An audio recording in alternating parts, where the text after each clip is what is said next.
During their Christmas break, a group of sorority girls are stalked by a stranger. This was directed by Bob Clark. Do you know what he did, Jason? You got any notes? I don't have no notes on this, but he did Porky's, Porky's 2, Christmas Story, and Rhinestone. Anybody seen Rhinestone? Cut me off. Oh, sorry. Go ahead. Oh, have you ever seen Rhinestone? No. It's Sylvester Stallone and Dolly Parton. That's like a musical. Sylvester Stallone musical sounds great. Yeah.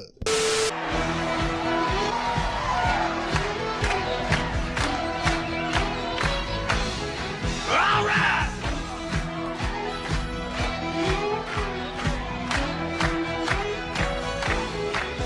Stay out of my bedroom. Don't messing up my pillows and sheets. The screenplay plays by Roy Moore, who evidently had nothing on his IMDb because I didn't write it down. Had Lois Lane in it. Lois Lane from like the Superman movies. Margot Kidder. Oh yeah, that's true. And John Saxon. Love John Saxon. Yeah. Had you guys watched this one before? Yeah. I think so. I'm not sure. Like, I don't know that it's the first, but this one's always held as one of the first of the slasher trope kind of setup. One of the things I liked about this, because it was 4 years before Halloween. Was Halloween 78? This one's 74. A couple years before Halloween. The thing I liked about it was that it was set at Christmas, but the killer was not infatuated with Christmas. He was just fucked up, like really fucked up, dude. I love the first-person perspective shots that they did through a lot of it when it was the killer. It's like it was. I wonder how they did it though, because it's way before GoPro technology, but it looks just like the first GoPro video you would ever see. Yeah, I still like this one. I think it's great. Yeah. I like watching it too because there's a lot of the slasher, the killer perspective. It's a lot of everything from slasher, but since slashers didn't have a formula yet, it doesn't just do that.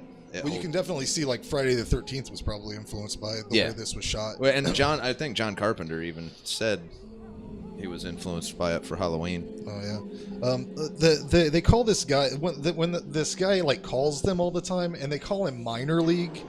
But the fucking phone calls that this guy's putting together are crazy, like masterpieces of producing. They had to produce this shit, man. There's like a baby crying in the background. He's talking to himself. It's like and in the 70s. Yeah, that ain't just fucking cut and paste shit. He doesn't have a computer. Yeah.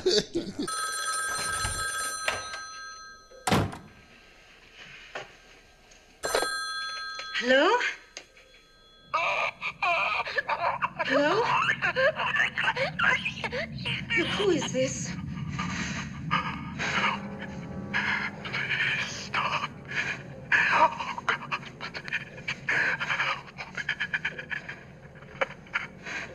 What do you want? Why are you doing this? Let me finish. I know you're there, just me finish. Your answer is me. Who are you? For God's sake, what are you doing? I know what you did, Billy. Filthy Billy. Billy! Billy! Billy! Stop this!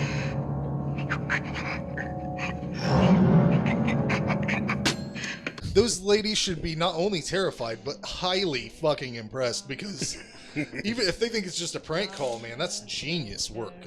Now I'm quite scared. But the quality you've done putting this together, fantastic. For sure. He might, if he got the appreciation, might not even wanted to kill people. Yeah, we know, because we didn't find out who it is. We don't know his motive. Maybe he was just mad. So, guys.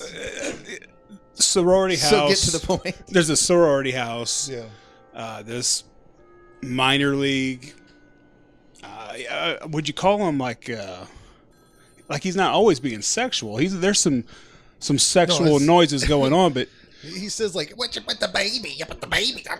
he's tormenting these girls, and then that's where it kind of takes off. What is the motive? You don't find out because you never find out who he is. Yeah, that's the cool part about it. I don't really need one. No, to be no. honest.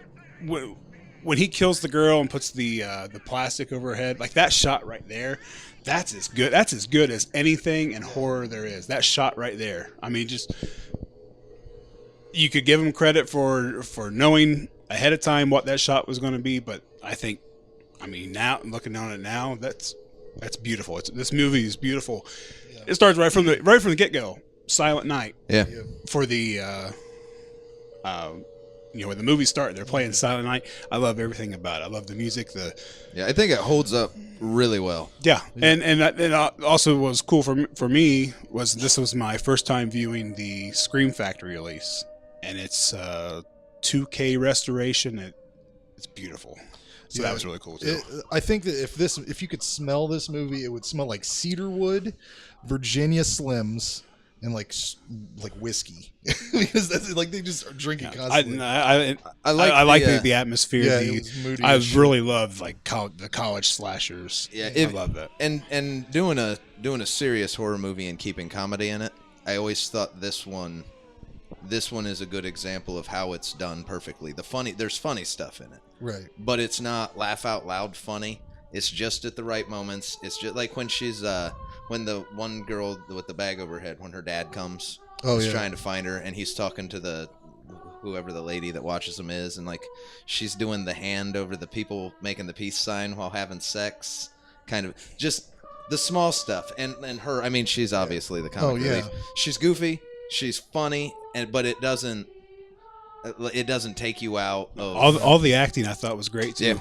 Great acting, great music, atmosphere, had everything for me. The kill scene with the glass unicorn, and it was panning back and forth between the kids singing Christmas carols, and like just the shots in that segment were fucking artwork. Like it was beautiful. The probably the well best, shot. A lot of the best scene in the movie. Like I swear it has some like the ass shot on Texas Chainsaw.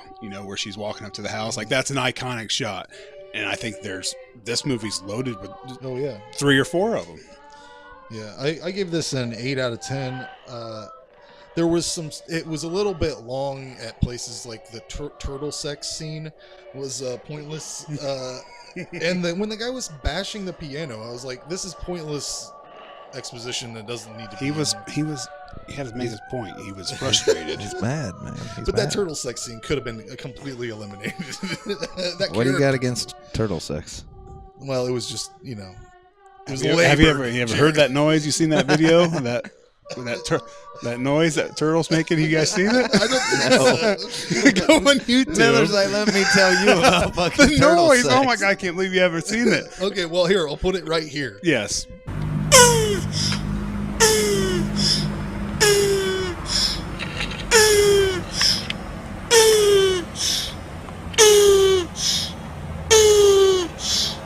Anyway, I give this an 8 too.